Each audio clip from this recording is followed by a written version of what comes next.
Bienvenue sur Africa 24 dans cette nouvelle édition de l'Africa Tonight. Voici les titres de l'actualité. Élection générale ce mercredi 20 décembre en République démocratique du Congo. Nous ferons le point sur les opérations qui se sont tenues tout au long de la journée. Une journée rythmée par des retards, mais aussi par de l'engouement au sein de la population.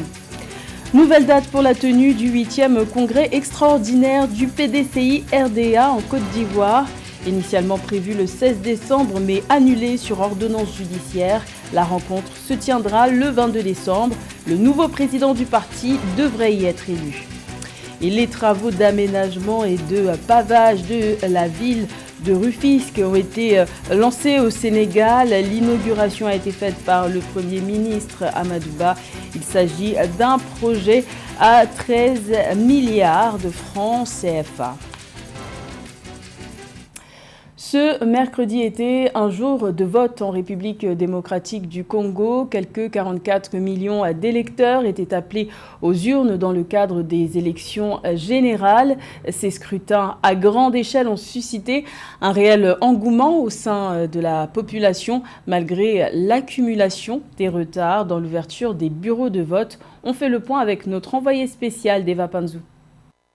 Les dés sont jetés en République démocratique du Congo. Près de 44 millions d'électeurs étaient appelés aux urnes ce 20 décembre 2023 pour des élections générales. L'enjeu, élire un nouveau président de la République, mais aussi les députés nationaux et provinciaux, et pour la première fois, leurs conseillers communaux. Les premiers bureaux de vote ont ouvert à 6 heures heure locale, mais dans de nombreux centres, des retards ont été enregistrés. Mais pas de quoi décourager les électeurs déterminés à exprimer leur devoir civique. Je me suis enrôlé à la Gombe, on m'a envoyé à ce niveau. Je viens pour voter à l'un des centres de la CENI. Nous sommes là depuis le matin, depuis 6h, 7h. Au total, pas moins de 75 000 bureaux de vote ont été mobilisés pour des élections sous haute surveillance.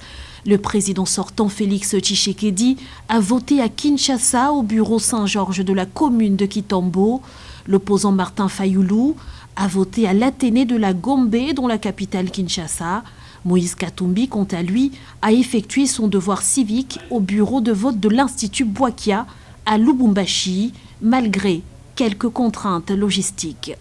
J'ai tout simplement constaté qu'il y a une certaine lenteur dans l'opération des votes. Les Congolais sont venus en masse remplir ces devoirs civiques parce que c'est quand même une journée importante et nous savons tous ce que nous attendons à la fin de cette journée. Bon, ça c'est une question d'organisation de la CENI. En fait, nous sommes venus pour voter et nous savons qu'il y a vote. Mais les désordres, les retards, bon, je ne sais pas comment la CENI a vu les choses.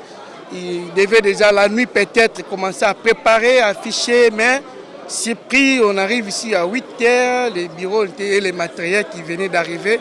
Bon, qu'à cela ne tienne, nous sommes convaincus qu'il y a élection et nous allons certainement voter.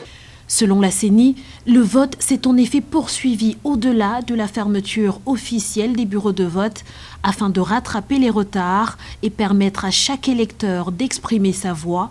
Notons que plusieurs missions d'observation ont été déployées sur le terrain. Et notons qu'au cours de cette journée, des irrégularités ont été dénoncées par l'opposition malgré le déploiement de plusieurs missions d'observation. Également dans l'actualité, nouvelle péripétie dans le feuilleton du divorce entre le Niger et la France. L'Organisation internationale de la francophonie, dont le siège est basé à Paris, a annoncé ce mercredi la suspension du Niger de ses instances, à l'exception des programmes bénéficiant directement aux populations civiles et ceux concourant au rétablissement de la démocratie.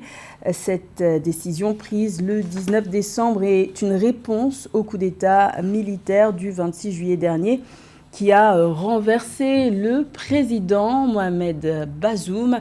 Rappelons que l'OIF compte en son sein 88 États et gouvernements et se donne pour mission de promouvoir la langue française ainsi que la diversité culturelle et linguistique. Elle ambitionne aussi de promouvoir la paix et les droits de l'homme ou encore d'appuyer l'éducation.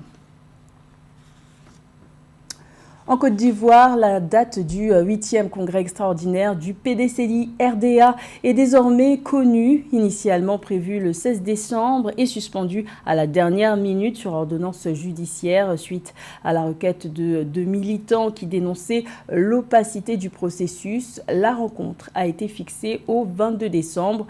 Le nouveau président du parti devrait y être élu. Les explications de Marcel Kouassi. Le 8e congrès extraordinaire du Parti démocratique de Côte d'Ivoire, PDCI-RDA, en vue d'élire le président qui succédera à Feu Henri Konan Bédié, se tiendra le vendredi 22 décembre 2023 à Yamoussoukro, la capitale politique du pays. L'annonce a été faite le mardi 19 décembre 2023 au siège du parti à Abidjan-Cocody par les cadres du parti à l'issue d'un bureau politique. Cette décision intervient au lendemain de la suspension par la justice ivoirienne du 8e congrès du parti prévu initialement le 16 décembre 2023 à Abidjan.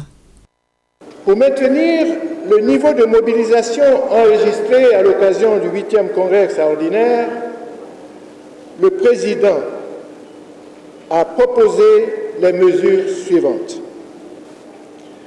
La tenue des assises du 8e congrès extraordinaire électif le vendredi 22 décembre 2023 à la Fondation Félix Houphouët-Boigny de Yamoussoukro. Plus de 3600 congressistes devront finalement se rendre dans la capitale politique ivoirienne pour départager l'actuel maire de la commune de Cocody dans le district d'Abidjan, Jean-Marc Yassé, et Tidjane Thiam, ex-ministre du Plan et du Développement, ancien directeur général du Crédit Suisse. Le bureau politique du PDCI-RDA a également annoncé l'examen de la levée des sanctions contre les 2 militants auteurs de la plainte portée contre le parti et son accord pour l'examen de la reprise des activités du Conseil de discipline. Au terme des échanges, le bureau politique a apprécié avec enthousiasme la proposition de la tenue du 8e congrès extraordinaire au lieu et à la date indiquée par le président du parti.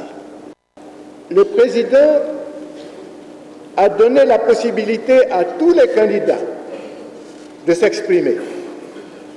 Ils ont tous affirmé leur volonté de voir le congrès se tenir dans un climat apaisé. À noter que le PDCI-RDA a fait l'objet d'une assignation en référé d'heure à heure le vendredi 15 décembre 2023, les plaignants dénonçant la non-publication des candidats retenus et la liste des congressistes. Suite à cette procédure, le tribunal de grande instance d'Abidjan avait décidé de la suspension du congrès. Dans le reste de l'actualité au Sénégal, le feuilleton judiciaire de l'opposant Ousmane Sonko se poursuit.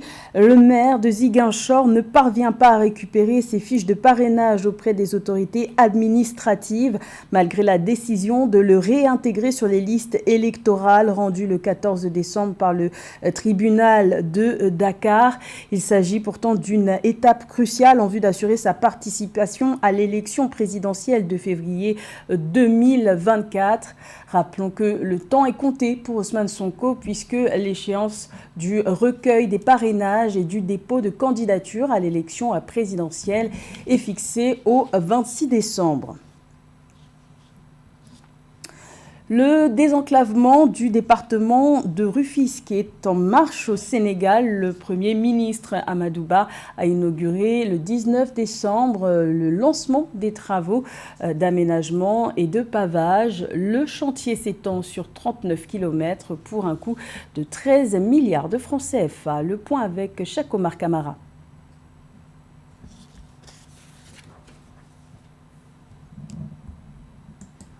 Au Sénégal, le Premier ministre Amadou Ba a donné ce mardi 19 décembre 2023 le coup d'envoi des travaux d'aménagement et de pavage de la ville de Rufisque, l'un des départements de Dakar, la capitale sénégalaise. Le projet d'une valeur de plus de 13 milliards de francs CFA vise principalement à désenclaver les communes de Rufisque et à favoriser une impulsion de la croissance économique. Le projet d'aménagement et d'entretien routier revêt une importance cruciale pour le département de Rufisque qui est actuellement confronté à des défis en termes d'infrastructures routières.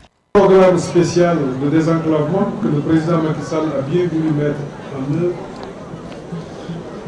est le fruit d'une volonté pour corriger les disparités sociales et spatiales afin de répondre efficacement aux aspirations des citoyens pour un Sénégal de tous, un Sénégal pour tous.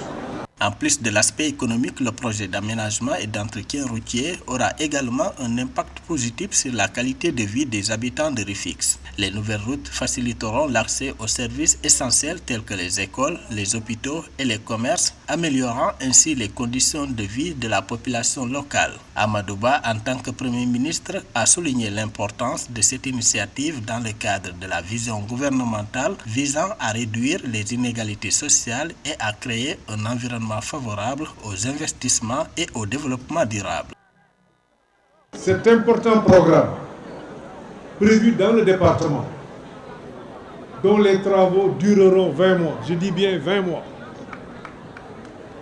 répondra aux besoins croissants de la population rufisquoise, favorisera la croissance économique et améliorera l'accessibilité dans certains quartiers, ainsi que la sécurité routière. À noter que le programme spécial de désenclavement est l'une des initiatives majeures du président Macky Sall dans le secteur des infrastructures. Son coût est estimé à 453 milliards de francs CFA. Lancé en juin 2022 dans la région de Sédhiou, au sud du pays, le programme concerne l'aménagement de 2700 km de routes en milieu rural et intercommunal, 150 km de voiries urbaines dans les grandes villes, 300 km de mise à niveau du réseau routier structurant qui supporte l'essentiel du trafic et des ouvrages d'art sur l'ensemble du territoire national.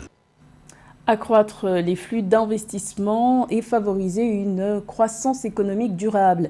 C'est le but de l'accord signé le 18 décembre entre le Kenya et l'Union européenne. Cette signature marque un nouveau cap dans ce partenariat économique conclu en juin dernier.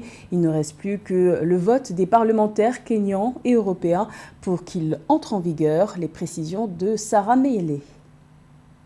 Le Kenya et l'Union européenne ont signé le 18 décembre 2023 à Nairobi un accord de partenariat économique visant à stimuler le commerce bilatéral des marchandises et accroître les flux d'investissement.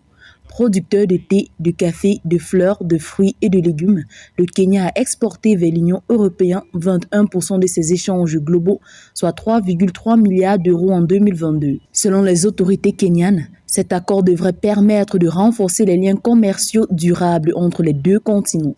Le président William Ruto a appelé les pays de communauté d'Afrique de l'Est à rejoindre ce partenariat afin de réaliser une meilleure économie d'échelle.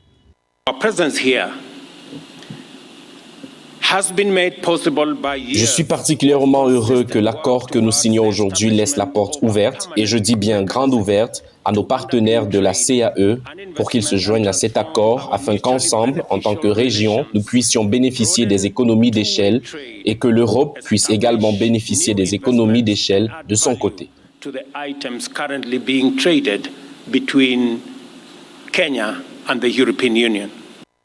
Le Kenya a signé un premier accord commercial avec l'Union européenne en 2016, aux côtés de ses partenaires des 6 pays membres de la communauté d'Afrique de l'Est. Mais cet accord n'a finalement pas été signé par la plupart des pays de la CAE et n'est donc pas entré pleinement en vigueur. Après 7 mois de négociations avec le Kenya et l'Union européenne, on lancé un projet d'accord en juin 2023. Cet accord approuvé par le Conseil de l'Union européenne doit être présenté au Parlement des deux parties pour ratification avant d'entrer en vigueur. L'accord conclu aujourd'hui marque le début d'une nouvelle ère dans laquelle les produits kenyans bénéficieront d'un accès immédiat et permanent au marché européen en franchise de droits et de quotas.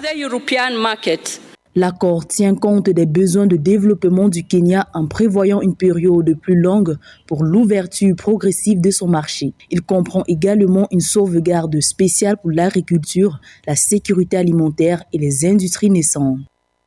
La Côte d'Ivoire, pays organisateur de la prochaine Coupe d'Afrique des Nations qui débutera le 13 janvier, afin d'un 3e titre continental. Bien que qualifiés d'office, les éléphants se préparent intensivement pour cette compétition qu'ils accueilleront pour la 2e fois à domicile après l'édition de 1984. Une préparation que nous détaille Esther Conan.